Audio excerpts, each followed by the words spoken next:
اللہ تعالیٰ اپنے قدرت کے نظارے دکھلاتا ہے. اس کی بنائی ہوئی دنیا ہے عبرت حاصل کرنے کے لیے.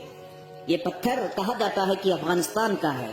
اس کے اندر بہت ٹھنڈ ہے، لیکن جب اس پر دھاردار چیز رکھی آتی ہے تو پگھل جاتی ہے.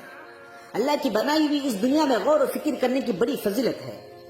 اللہ تعالیٰ کا ارشاد ہے، کیا آپ نے اس بات پر نظر نہیں کی کہ اللہ تعالیٰ نے آسمان سے پانی اتارا، پھر ہم نے اس کے ذریعے سے مختلف رنگتوں کے پھل نکالے، اور پہاڑوں کے مختلف حصے ہیں سفید اور سرخ کے، ان کی بھی رنگتیں مختلف ہیں اور بہت گہرے سیاہ.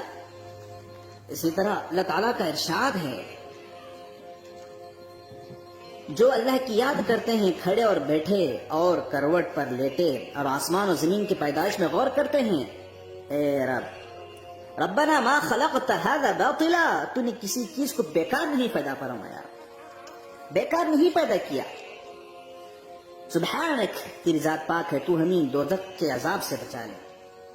اسی طرح اللہ تعالیٰ کا ارشاد ہے، عقل مند لوگ کائنات میں غور و فکر کرتے ہیں، آسمان و زمین کی پیدائش اور کائنات کے دیگر عجائبات میں غور کرتے ہیں، اور ان کا مقصد اللہ تعالیٰ کی عظمت و قدرت کا زیادہ سے زیادہ علم حاصل کرنا ہوتا ہے.